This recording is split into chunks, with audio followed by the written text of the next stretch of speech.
오늘 로마서 7장 7절에서 13절 말씀이 되겠습니다. 7장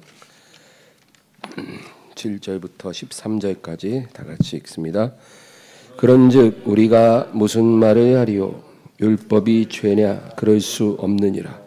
율법으로 말미암지 않고는 내가 죄를 알지 못하였으니 곧 율법이 탐내지 말라 하지 아니했더라면 내가 탐심을 알지 못하였으리라. 그러나 죄가 기회를 타서 계명으로 말미암아 내 속에서 온갖 탐심을 이루었나니 이는 율법이 없으면 죄가 죽은 것임이라. 전에 율법을 깨닫지 못했을 때에는 내가 살았더니 계명이 이름에 죄는 살아나고 나는 죽었도다. 이르게 할 그 계명이 내게 대하여 도리어 사망에 이르게 하는 것이 되었도다. 죄가 기회를 타서 계명으로 말미암아 나를 속이고 그것으로 나를 죽였는지라. 이로 보건대 율법은 거룩하고 계명도 거룩하고 의로우며 선하도다. 그런즉 선한 것이 내게 사망이 되었느냐? 그럴 수 없느니라. 오직 죄가 죄로 드러나기 위하여 선한 그것으로 말미암아 나를 죽게 만들었으니 이는 계명으로 말미암아 죄로 심히 죄되게 하려 함이라. 아멘.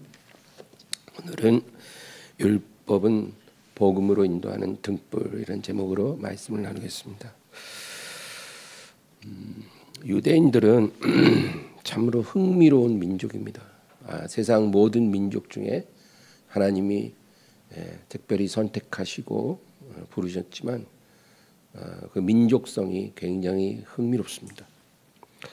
유대인들은 원래 우상 숭배를 아주 밥 먹듯이 하는 그런 사람들입니다. 그래서 모세 때부터 바벨론에 멸망할 때까지 약 1000년 동안 그들에게는 이 우상 숭배라는 것이 아주 고칠 수 없는 고질병 같은 것입니다. 아무리 하나님이 선지자들을 많이 보내시고 그들을 타이르기도 하고 또 책망하기도 하고 또는 징계하고 심판을 해도 이 우상 숭배가 사라지지 않았어요. 그래서 유대인들이 이제 우상 숭배를 처음 시작한 것은 이제 광야에서 아론이 금송아지 하나님을 만든 것으로부터 시작을 해요. 모세가 조금 늦게 내려오니까 바로 그렇게 금을 녹여갖고 금송아지를 만들어 놓고 하나님이라고 부르기 시작합니다. 그때부터 시작해서 이제 가나안 땅에 들어간 후에도 이 우상 숭배는 계속됐어요. 그래서 곳곳에 산당이라는 것을 만들어 놓고 거기서 하나님도 섬기고 우상도 섬기고 그렇게 잡탕으로 종교 활동을 많이 했습니다. 그리고 성경에 보면 모든 산과 들에서 우상 숭배를 하고 또 모든 푸른 나무 아래 가증한 것을 모셔다 놓고 그 앞에 절을 하고 복을 빌고 그랬다는 거죠. 그러다가 이제 바벨론에 멸망당할 때쯤 가서는 이제 그 우상 숭배가 극에 달합니다. 그래서 하나님이 에스겔 선지자의 환상 중에 그 이스라엘이 내 앞에서 얼마나 가증한 일을 벌이는지 네가 보아라고 환상으로 에스겔에게 보여주는 게 심지어 예루살렘 성전 안에서 우상 숭배를 하는 거예요. 어디 저기 산당이나 푸른 나무 아래서 하는 게 아니라 성전 안에서 곳곳에 어떤 방이라든지 어떤 담벼락 밑이라든지 우상의 가증한 그림을 그려다 놓고 각종 신들을 향해 그렇게 이스라엘의 장로들, 제사장과 레위인들 그들이 다 이렇게 가증한 짓을 하는 거죠. 그래서 하나님이 에스겔에게 뭐라고 말씀하시냐면 에스겔 8장 18절 보겠습니다. 그러므로 나도 분노로 갚아 불쌍히 여기지 아니하며 긍휼을 베풀지도 아니하리니 그들이 큰 소리로 내 귀에 부르짖을지라도 내가 듣지 아니하리라. 우상 숭배의 죄를 우리가 버리기 전에는 하나님이 결코 불쌍히 여기지 않고 긍휼을 베풀지도 않고 그들이 아무리 큰 소리로 내게 부르짖어도 내가 듣지 아니하리라. 네, 그렇게 말씀하시죠. 네, 여러분 집에 가서 에스겔 8장 한번 읽어보시기 바랍니다. 얼마나 그들이 예루살렘 성전에서 가증한 짓을 하는지. 근데 사실 그것이 우리의 죄된 모습이기도 한 것입니다. 그래서 하나님이 이제 완전히 유대를 멸망시키고 성전을 초토화시키고 모든 유대인들이 칼에 죽임 당하거나 포로로 끌려갑니다. 그래서 이제 바벨론에 끌려가서 70년을 이제 포로 생활을 하고 그러고 이제 돌아오잖아요. 그렇죠? 3차에 걸쳐 수만 명이 돌아와요. 첫 번째는 스룹바벨로 이끌려서 그다음엔 에스라 제사장을 통해 그다음에 느헤미야를 통해 이렇게 돌아옵니다. 그래서 이제 몇만 명의 유대인들이 황폐화된 예루살렘에서 다시 정착을 하기 시작하죠. 그때부터 희한하게 이 우상숭배의 죄는 표면적으로는 사라집니다. 예, 그때부터 대놓고 우상숭배하는 이 고질병이 없어진 거예요. 그리고 이 귀환한 유대인들이 이제 제사장 학사겸 제사장 에스라로부터 하나님의 말씀을 처음부터 다시 배우기 시작합니다. 너희 조상들의 그런 가증한 죄를 이제 버리고 이제 하나님 말씀으로 다시 돌아가자. 그래서 이제 에스라에게 말씀 공부를 이제 하고 그리고는 이제 그 이후로는 우상 숭배는 사라집니다. 근데 문제는 이 우상 숭배가 사라지면서 싹트기 시작한 또 다른 고질병이 있었어요. 그게 율법주의라는 겁니다. 율법주의는 사람이 율법을 통해서 의롭게 될 수 있다는 그런 생각이에요. 그게 율법주의입니다. 그래서 율법을 지키는 사람은 의로운 사람, 율법을 지키지 못하면 죄인이 되는 거죠. 그래서 이 이스라엘의 랍비들은 모든 율법을 613개 항목으로 분류를 했어요. 그러니까 모세를 통해 주신 율법을 613개 항목으로 딱 정리를 하고 이제 그 중에서 하나님이 하라라고 명하신 율법이 248개 그리고 하지 말라라고 하신 항목이 365개예요. 그래서 613개입니다. 그러니까 하라가 40%, 하지 말라가 60%예요. 이 비율이 십계명에서도 딱 나타나요. 십계명도 4개는 하라고 6개는 하지 말라. 그래서 이 하라고 명하신 것을 하지 않으면 그 율법을 어기는 거예요. 안식일을 거룩히 지켜라. 내 부모를 공경하라. 뭐 이런 하라 하는 걸 안 하면 그 율법을 어기는 거고 또 하지 말라라는 걸 해도 율법을 어기는 거예요. 거짓말하지 마라. 도둑질하지 마라. 살인하지 마라. 간음하지 마라. 이런 것들이죠. 근데 이 모든 율법은 마음에 관련해서는 이야기하지 않고 겉으로 드러나는 어떤 행동에 관한 거예요. 그래서 거기다가 이제 장로들이 또 수많은 전통을 또 만들어내요. 그래서 그것을 시행세칙이라고 합니다. 기존의 율법 조항에 장로들의 전통이 더해진 거예요. 그러니까 지켜야 되는 게 말도 못하게 많은 거예요. 바리새인들은 자기들이 마음속이 어떻든 간에 일단 겉으로는 율법을 철저히 지킨다는 자부심이 있는 사람들. 그게 바리새인. 철저하게 지키고 있다는 거예요. 그래서 자기들이 누구보다도 의롭다고 생각을 하고 만약에 천국이 있다면 우리가 제일 먼저 그곳에 당연히 들어갈 거라 그렇게 생각하는 사람들. 이런 율법주의 정신이 이스라엘 민족의 민족 정신이 됐어요. 그래서 에스라의 가르침으로부터 시작해서 이제 예수님 당시까지 약 500년이 넘는 그 세월을 그 유대 민족은 이 율법주의 정신 속에서 지내온 거예요. 율법을 잘 지키는 바리새인들이 사회의 엘리트예요.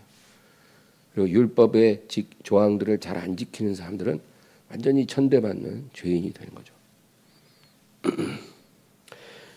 제가 이걸 보면서 무슨 생각이 났냐면 우리 민족도 여러분 이 유교 정신이라는 게 있어요. 이 유교 정신이 우리 한민족의 민족 정신이 됐어요. 근데 사실 유교는 조선 시대부터 시작됐잖아요. 그러니까 조선 왕조 500년 동안 이 유교가 우리 사회의 기본 틀이 됐어요. 그래서 지금부터 한 50년 전까지만 해도 모든 사회가 유교 정신 안에서 이렇게 흘러갔어요. 그래서 우리 기독교인들이 이제 조상에게 제사 지내는 거를 우상 숭배라 그랬고 이제 안 했잖아요. 그때 엄청 욕을 많이 먹었어요. 뭐 완전히 부모도 모르는 후레 자식들 막 이렇게 기독교인들이 욕을 많이 먹었죠. 지금은 이제 그 유교적인 그런 것들이 많이 사라졌지만 우리나라도 그렇죠. 유대인들에게는 이 율법주의가 바로 민족 정신과 같은 겁니다.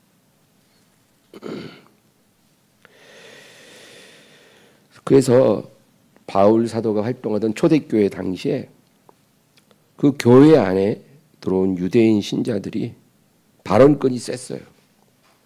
그래서 뭐라 그러냐면 이방인 신자들 할례를 받아야 되고 율법을 지켜야 한다는 거예요.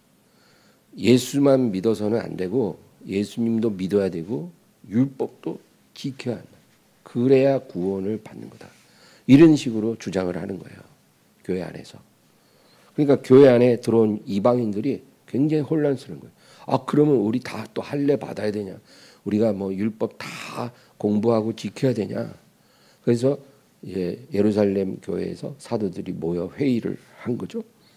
그래서 얻은 결론이 사도행전 15장 10절 11절이에요.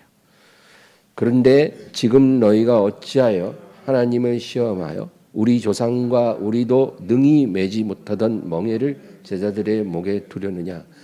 그러나 우리는 그들이 우리와 동일하게 주 예수의 은혜로 구원받는 줄을 믿노라 하니라. 그러니까 우리 조상과 우리도 능히 매지 못하던 멍에를 왜 이방인 제자들에게 메우게 하느냐는 거예요. 그러니까 율법이라는 게요. 그 사람이 완전하게 지키기가 어렵거든요. 불가능하거든요. 그리고 우리도 안 되는 거를 왜 이방인 신자들에게 그거를 강요하냐는 거죠. 율법은 구원의 조건이 아니다. 그런 명확한 결론을 내린 거예요. 율법은 구원받은 사람이 그 후에 믿음으로 지키는 거지 구원받기 위해 어떤 조건이 되어서는 안 된다. 근데 이런 율법주의적인 구원관, 그러니까 믿기도 해야 되고 율법도 지켜야 구원받는다고 하는 이런 잘못된 초대교회 당시의 그런 생각들이 지금도 우리 교회 안에 많이 보여집니다. 지금도 교회 안에 우리가 보면 그런 말을 사람들이 모르고 하는 거예요. 구원 받으려면 그냥 예수님만 믿어서는 안 되고 주일 성수도 해야 되고 11조도 해야 되고 술 담배 다 끊어야 되고 뭐 세상에서 이렇게 그 세상적인 것들 다 끊어야 돼요. 그래야 구원받는다. 이런 식으로 그렇게 말을 하는 사람들이 많이 있어요. 잘 모르고 하는 거예요. 여러분 주일날 교회에서 예배 드리고 11조 하고 술 담배 끊고 뭐 이런 거는 그건 구원의 조건이 아니에요. 구원의 열매예요. 우리가 믿음으로 구원받고 나서 정말 예수님에 대한 사랑으로 우리가 하나님께 순종하기 위해서 그거를 이제 행하는 거죠. 그래서 이제 예수님을 절실히 믿었어요. 진실하게 믿었어요. 근데 30년 펴온 담배를 아직 못 끊었네. 그러면 그 사람 아직 담배 못 끊었으니까 구원 못 받은 거냐? 그렇지 않아요. 구원은 오직 예수를 향한 믿음만으로 받는 거예요. 그리고 믿었으면 이제 참된 믿음의 증거로서 이제 하나님 기뻐하지 않는 것을 하나씩 하나씩 우리가 고쳐가는 거죠. 우리 일평생 고쳐가는 거예요. 처음에는 뭐 술, 담배 이런 거 끊는 것부터 시작해서 그리고 이제 하나님이 싫어하는 것도 있잖아요. 세상적인 것들. 그런 거 다 우리가 하나씩 하나씩 끊어가는 거죠. 그러나 그것은 구원의 열매지 구원의 조건이 결코 아니다. 이걸 우리가 분명하게 알고 있어야 돼요. 그러나 또 우리가 하나 알 것은 믿은 지 수년이 지났는데도 여전히 순종이 없는 사람, 뭐 주일날도 제대로 예배를 안 드리고 뭐 하나님이 기뻐하지 않는 것들, 세상적인 습관들 그런 거 그대로 여전히 갖고 있는 사람들이 있어요. 믿은 지 벌써 5년, 10년 지났는데도. 그러면 그 사람이 과연 그 안에 구원받을 만한 믿음이 있는 것인지 의심스러울 수밖에 없죠.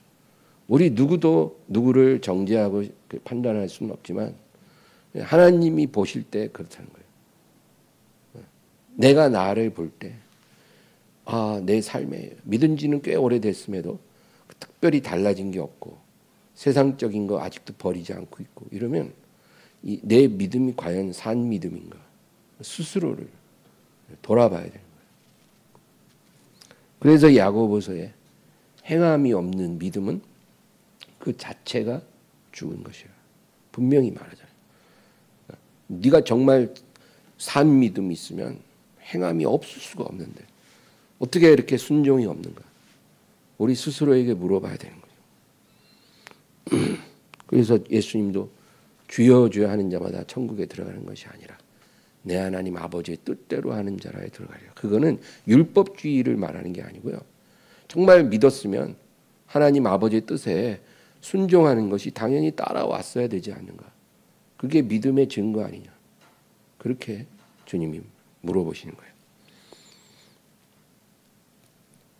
그러니까 여러분 우리 안에 성령이 오시면 우리가 하나님이 기뻐하지 않는 것을 계속하면서 마음이 편할 수가 없어요. 그래서 결국은 그거를 버리게 되어 있어요. 안 버리는 게 더 힘들더라고요. 저는. 그래서 초대교회에서 사도들이 오직 믿음으로만 우리가 구원을 받는다. 그렇게 가르친 거예요. 그러니까 교회 안에 있는 많은 유대인 신자들이 오해를 하는 거죠. 저 사람들이 율법을 지키지 않아도 된다라고 그렇게 가르친다는 거예요. 그러면 믿기만 하면 아무렇게나 살아도 다 구원받고 천국 가냐? 이렇게 막 묻는 거죠. 그러니까 바울 사도가 나서서 그게 아니라는 거죠. 우리가 가르치는 것은 율법을 지키지 않아도 된다는 말이 아니다. 그냥 믿기만 하면 아무렇게나 살아도 다 구원받는다. 그런 뜻이 결코 아니고 사람이 아무리 자기 힘으로 율법을 지키려고 노력을 해도 그거를 온전히 지키는 건 불가능하다는 거죠. 그래서 우리가 율법을 지켜 구원받을 수 없고 율법을 지켜서 거룩하게 될 수가 없다라는 그 얘기를 하는 거다. 율법은 우리가 얼마나 선하게 살 수 있는가를 말해주는 것이 아니고 우리가 얼마나 선하게 사는 게 불가능한지를 말해주는 것이다. 이게 율법의 목적인 거예요. 내가 얼마나 선하게 살 수 있는지가 아니라 내가 얼마나 선하게 사는지 것이 불가능한지를 우리에게 말해주는 게 율법의 목적이에요. 그래서 지키려고 노력은 하지만 그게 온전하게 안 된다는 거죠. 그거를 우리가 깨닫는 율법의 목적이 이루어지는 거예요. 갈라디아 3장 10절 11절 무릇 율법 행위에 속한 자들은 저주 아래에 있나니 기록된 바 누구든지 율법책에 기록된 대로 모든 일을 항상 행하지 아니하는 자는 저주 아래에 있는 자라 하였음이라.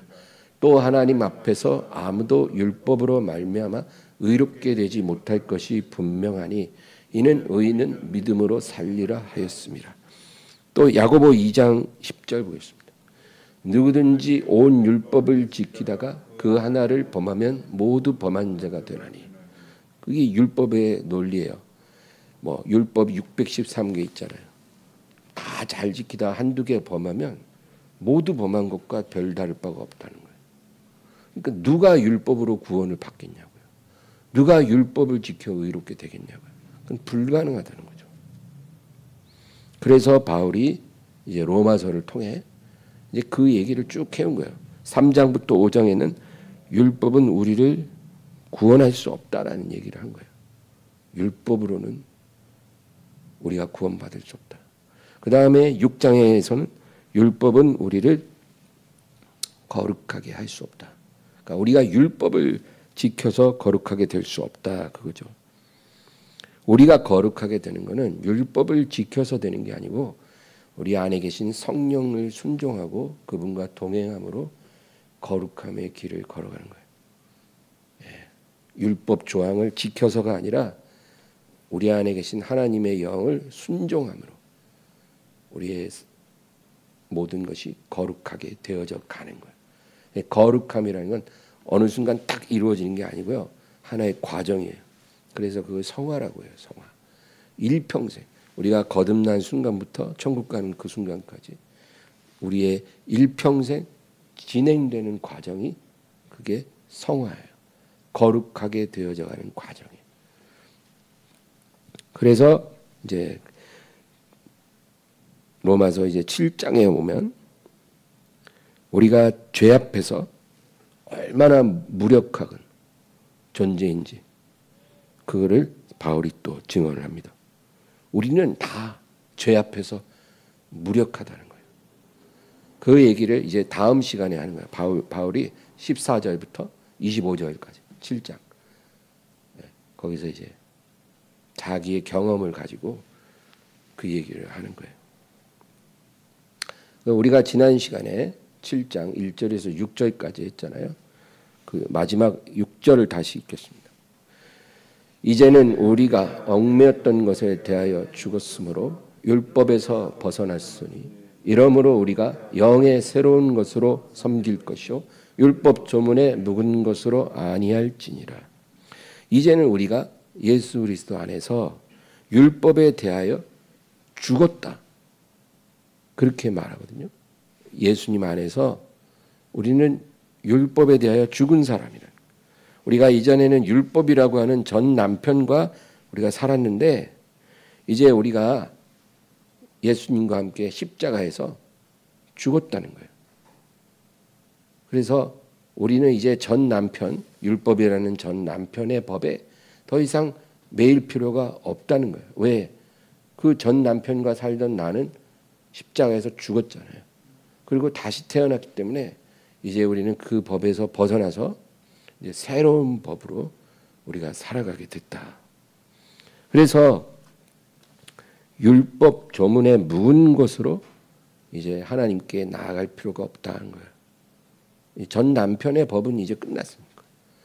율법 조문 다 기억하면서 그거 일일이 지켜가면서 그런 식으로 하나님께 나아갈 필요가 없다. 그럼 어떻게 해요? 영의 새로운 것으로 하나님을 섬기는 것이다. 그거예요. 영의 새로운 것.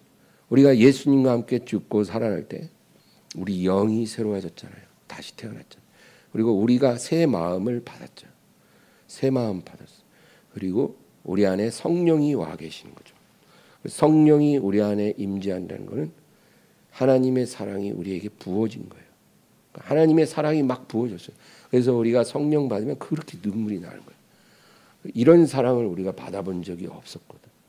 부모에게도 누구에게도 이런 사랑을 우리가 경험해 보지 않았는데 성령으로 하나님 사랑이 막 부어지면 그렇게 눈물이 나고 감사할 수가 없어요. 나를 위해 그렇게 십자가에서 죽으신 예수님이 너무 고마운 거예요. 그래서 성령으로 하나님의 사랑이 부어졌다는 건 뭐예요? 이제는 우리가 율법 조문의 묵은 것을 지킴으로 하나님을 섬기는 게 아니라 자원하는 기쁨으로, 즐거움으로, 자원하는 믿음으로 우리가 주님을 예배하고 기도하고 또 악을 버리고 선을 행하고 하나님께 순종하며 살게 된다는 거죠. 이게 거룩해져 가는 거죠. 우리는 이제 이러한 영의 새로운 것으로 하나님을 섬기는 사람이다. 우리가 이렇게 하나님을 섬긴다고 해도 우리가 연약해서 수시로 넘어지고 우리가 주저앉기도 하지만 우리가 낙심할 필요가 없는 거예요. 우리가 죄를 아예 안 범하는 그런 사람이 됐다는 게 아니거든요. 우리가 아무리 주님께 순종하고 싶어도 우리가 마음은 순종하고 싶은데 몸은 불순종하고 그럴 때가 있거든요. 그래서 우리가 죄 짓고 넘어져도 또 일어나서 예수님을 보혈로 씻고 그리고 성령의 은혜를 통해 계속해서 전진해 가는 거예요. 거룩함의 과정을 계속 해 나가는 거죠. 우리는 이제 그렇게 변했다는 거예요. 이제 그게 지난 시간까지 한 얘기인 거예요. 이제 오늘 7절을 다 같이 읽겠습니다. 그런즉 우리가 무슨 말을 하리요? 율법이 죄냐? 그럴 수 없느니라. 율법으로 말미암지 않고는 내가 죄를 알지 못하였으니 곧 율법이 탐내지 말라 하지 아니했더라면 내가 탐심을 알지 못하였으리라. 율법은 그 자체로 악한 게 결코 아니에요. 그거는 아름답고 선한 거예요. 의에 대한 하나님의 기준이에요. 하나님이 우리를 죽이려고 율법을 주신 게 아니고 우리에게 있는 이 죄를, 우리 안에 있는 죄를 온전히 드러나게 하기 위해서 주신 거예요. 왜 그렇게 해요? 죄가 드러나야 그 다음에 우리가 복음으로 인도를 받는 거예요. 죄를 모르는데 복음을 어떻게 이해하겠어요? 그래서 죄를 죄로 드러나게 해서 우리를 복음의 빛으로 이끌기 위해서 율법을 주신 거지. 그냥 율법으로 우리를 막 정죄하고 처단해서 우리를 그냥 밟아 죽이려고 그렇게 그 목적으로 율법을 주긴 게 결코 아니다. 그 얘기죠. 내가 얼마나 가난한지 알아야 부유하신 하나님께 나아갈 거 아니에요. 자기가 가난한 줄 알아야 부유하신 하나님을 찾죠. 내가 얼마나 병들었는지 알아야 치료자 되신 하나님을 찾죠. 그렇죠? 내가 얼마나 죄로 물들고 더럽고 추한 사람인지 알아야 죄를 깨끗게 하시고 구원하시는 주님께 나아가죠. 그렇잖아요. 뭐 문제가 뭔지를 알아야 그걸 해결할 수 있는 예수님께 나아갈 수밖에 없잖아요. 그래서 그 목적으로 율법이 우리에게 임한 거라는 거죠. 율법이 탐내지 말라 하지 아니하였더라면 내가 탐심을 알지 못하였으리라. 그렇죠. 우리는 사실 탐심이라는 죄 가운데서 매일매일 살고 있거든요.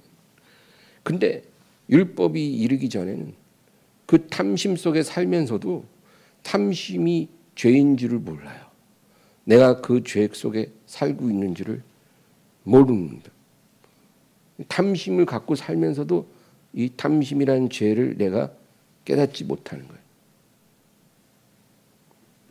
그리고 우리는 그런 행동들이, 그런 마음들이 그냥 인간의 자연스러운 욕구고 본성이라고 생각을 해요.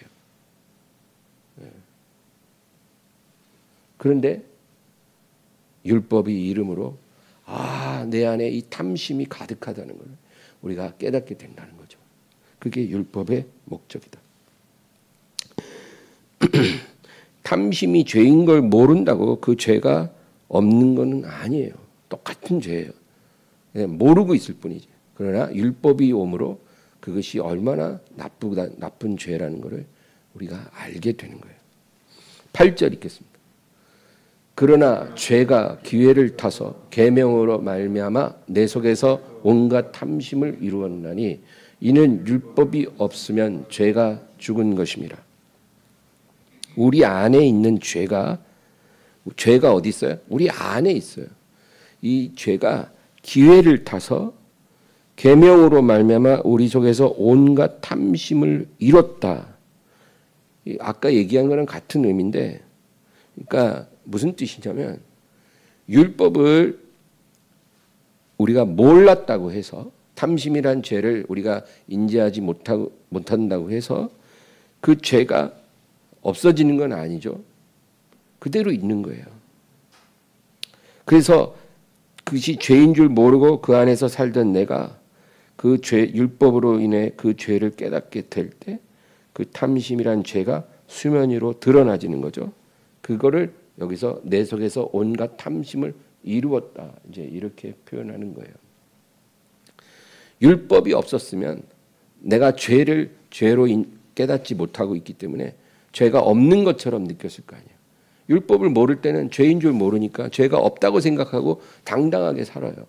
그러니까 죄가 죽은 거예요. 그 얘기를 하고 있는 겁니다. 죄가 죽어 있다는 건 죄가 감추어졌다는 거예요. 죄가 있음에도 없는 것처럼 감추어진 거예요. 그러나 율법이 들어옴으로 그 죄가 드러나지고 살아나는 거죠. 우리가 그런 거 있잖아요. 내가 어떤 실수를 하고 있는데도 실수인 줄 모르고 있는 거예요.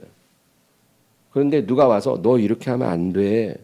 이거 이래서 잘못된 거야. 이렇게 우리에게 알려주면 그때 깨닫고 아 진짜네. 내가 그렇게 잘못을 한 거네. 난 그것도 모르고 있었네. 그것 때문에 지금 많은 사람이 피해를 보고 있는데 내가 그걸 몰랐네. 우리가 이렇게 깨달을 수 있잖아요. 그런 거예요. 율법이 우리에게 하는 일이 바로 그런 일이라는 거죠. 어떤 방에 정말 캄캄한 방인데 그 안에 온갖 먼지와 더러운 게 가득한데 그 방 안에서 생활하는 나는 그냥 안 보이니까 그냥 방이 뭐 적당히 깨끗할 거라고 생각을 하고 그 안에서 먹고 자고 한 거예요. 안 보이니까. 근데 어느 날 율법이라고 하는 햇빛이 방 안을 쫙 비추니까 방 안이 너무 더러운 거예요. 진짜 말로 다 알 수 없이. 근데 내가 충격을 받은 거죠. 내가 이렇게 더러운 곳에서 이제까지 밥 먹고 잠자고 했어? 그런 너무 충격을 받아서 그 이후로는 그 방에서 아무것도 못하는 거예요. 그렇죠? 그게 율법이에요. 율법의 빛이 우리를 비추면 우리가 그렇게 되는 거예요. 그러면 어떻게 해요? 그거를 해결할 수 있는 방향을 향해 나아가야죠. 그게 바로 복음이에요. 율법의 햇빛이 나쁜 것이 아니에요. 죄를 드러낸 율법이 나쁜 게 아니에요. 더러운 방이 문제예요. 더러운 방이. 만약 율법이 없었으면 그것도 모르고 살았겠죠. 그 다음 9절 10절입니다. 그러나 죄가 기회를 타서 계명으로 말미암아 내 속에서 옹심을 이루었나니 전에 율법을 깨닫지 못할 때는 내가 살았더니 계명이 이름에 죄는 살아나고 나는 죽었도다. 생명에 이르게 할 그 계명이 내게 대하여 도리어 사망에 이르게 하는 것이 되었도다. 9절에 보면 전에 율법을 깨닫지 못했을 때에는 내가 살았더니, 그렇죠? 죄가 없다고 생각하니까 내가 사는 거예요. 죄는 죽고 나는 사는 거예요. 그러나 율법, 계명 같은 의미예요. 이것이 이름에 이제 죄가 드러나잖아요. 그러니까 드러나짐으로 죄는 살아나고 그 죄 앞에서 나는 죽은 자가 되는 거예요. 생명에 이르게 할 그 계명이 내게 대하여 도리어 사망에 이르게 하는 것이 되었도다. 그러니까 암이 있으면 그 수술을 하잖아요. 그러면 환부에 메스가 싹 들어와서 뭐 그 도려내야 되잖아요. 암이 그 전이된 곳을. 그러니까 얼마나 아프고 고통스럽지. 그러나 그것을 통해서 감추어졌던 암이 드러나고 제거되고 내가 살 길이 열리는 것 비슷한 거예요.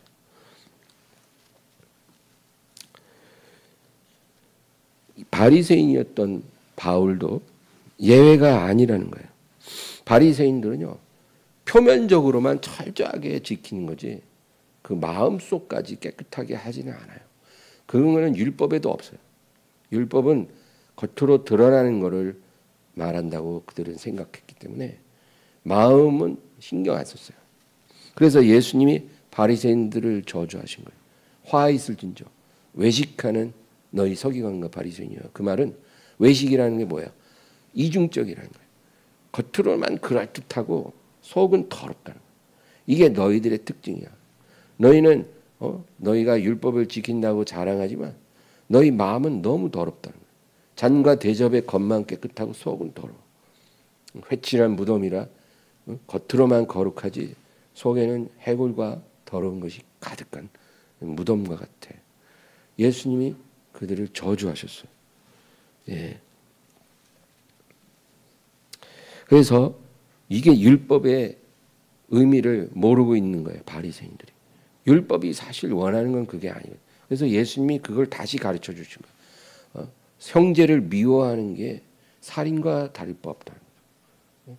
마음의 음욕을 품는 건 간음과 다를 바 없다는 거예요. 그게 율법의 진정한 기준이에요. 마음에 더러운 생각을 가져도 이미 그것을 행한 것과 다를 바가 없다. 그게 탐심이 우상숭배와 다를 바 없다는 거예요. 이게 율법의 진정한 기준인데 바울조차도 그걸 몰랐다는 거죠.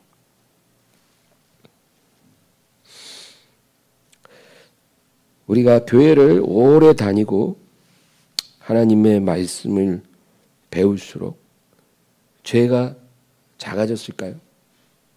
여러분 어떠세요? 교회 오래 다니고 말씀 많이 배울수록 신앙생활을 더 열심히 할수록 죄가 작아지고 있습니까? 아니에요. 죄가 더 커졌어요. 왜 그런가요?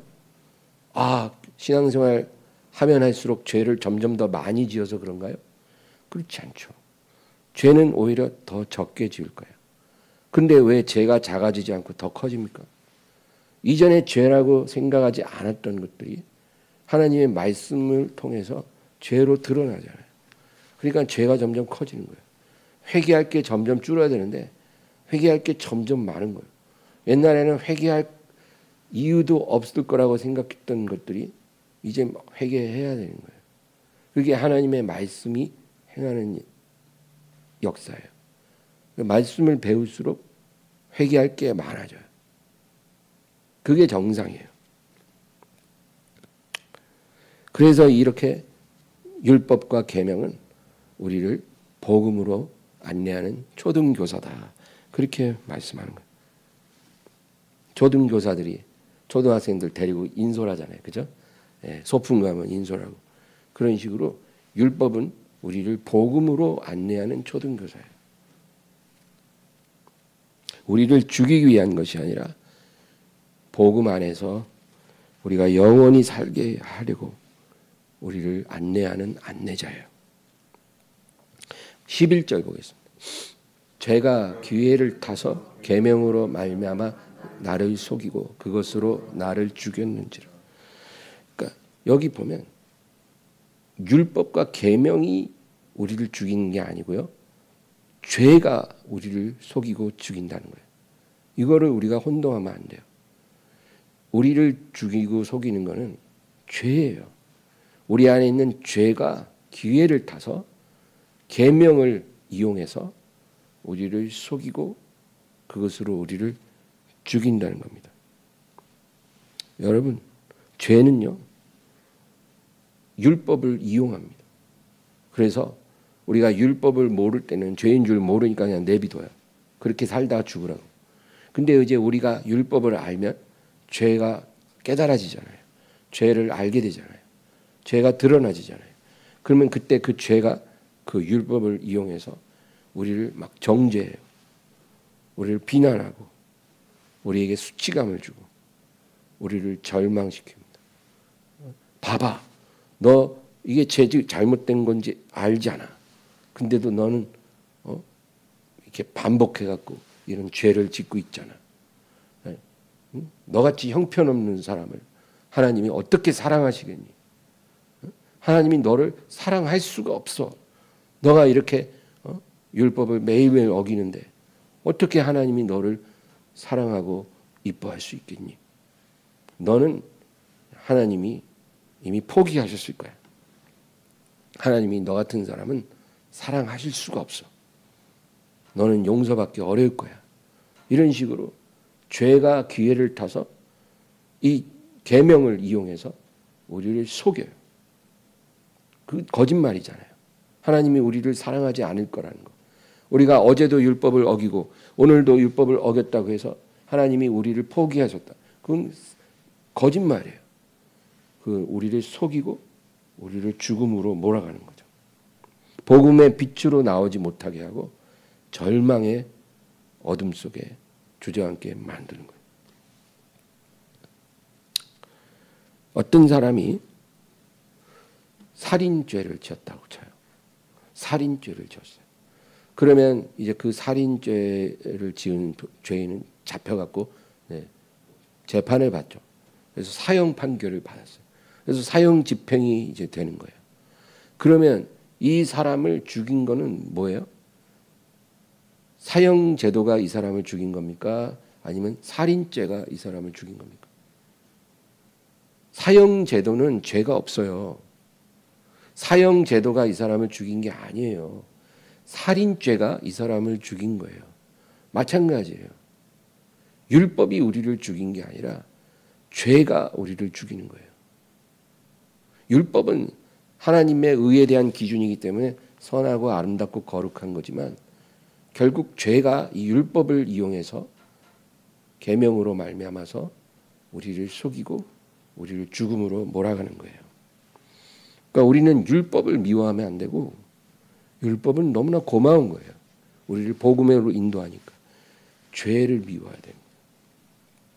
어떤 죄인이 지옥에 떨어졌으면 그 사람을 지옥에 보낸 건 하나님이 아니고 그 사람의 죄예요. 소돔과 고모라가 멸망당한 것은 그 성에 있는 사람들의 죄 때문에 멸망당한 거지 소돔과 고모라를 심판한 하나님 때문은 아니에요.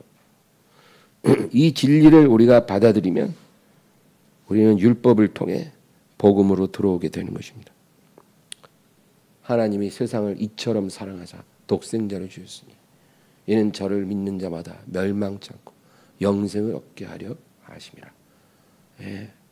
우리가 율법을 통해 죄인 되는 걸 깨달았으면 거기서 끝나는 게 아니라 이제 복음으로 인도를 받는 거예요. 이제 마지막 12절 13절 읽겠습니다.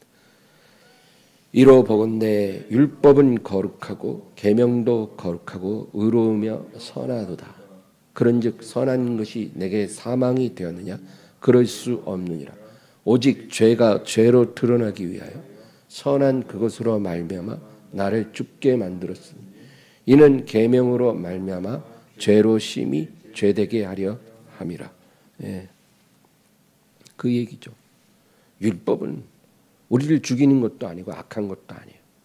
거룩하고 의롭고 선한 거예요. 근데 이 선한 것이 내게 사망을 가져왔느냐? 그렇지 않다는 거예요.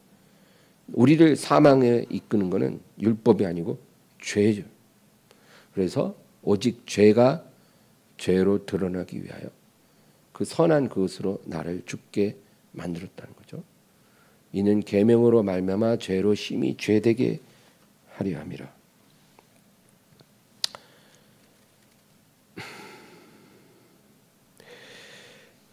우리의 죄를 감추어졌던 것, 죄를 드러내는 것. 그래서 죄인 줄 몰랐던 그것들이 죄로 드러나짐으로 죄로 심히 죄되게 만드는 것. 이게 율법의 역할이다. 근데 하나님은 그렇게 율법만 주시고 우리의 죄를 드러내서 죄는 살아나고 우리는 죽게 만들고 거기서 끝내는 게 아니고요. 그럼 큰일 나죠. 그 다음에 하나님은 그 아들을 우리를 위해 주신 거예요. 아들을 보내주심으로 그 아들을 믿고 영생을 얻으라. 우리가 율법을 통해 죽게 된 자인 것을 알았으면 이제 하나님이 그 다음에 보내주신 아들을 통해서 구원받으라. 그거예요. 요한일서 5장 22, 13절. 아들이 있는 자에게는 생명이 있고 하나님의 아들이 없는 자에게는 생명이 없느니라. 내가 하나님의 아들의 이름을 믿는 너희에게 이것을 쓰는 것은 너희로 하여금 너희에게 영생이 있음을 알게 하려 함이라. 그래. 여러분, 그러니까 하나님의 은혜예요. 우리가 하나님 말씀을 통해 죄가 책망을 받고 드러나셔서 너무 괴로워도 그냥 감사하세요. 그렇게 해서 그냥 우리를 죽게 놔두는 게 아니라 그 아들을 주셔서 그 아들의 이름을 믿는 자마다 그냥 아무 조건 없이 죄 씻음 받고 영생을 얻도록 그렇게 해 주셨다는 거예요. 이게 정말 믿어진다는 게 얼마나 감사합니까? 이게 복음의 능력이에요. 우리는 이 복음의 능력 안에 계속 머물러야 돼요. 이것이 우리를 영생으로 인도하는 유일한 생명선이에요.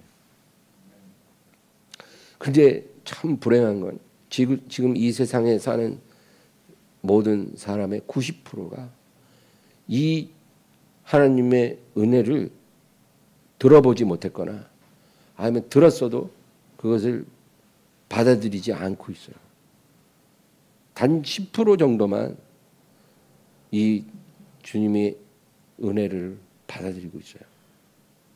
나머지 90%는 이 은혜 밖에 있어요. 그러니까 우리가 이 사람들을 위해서 기도해야 돼요.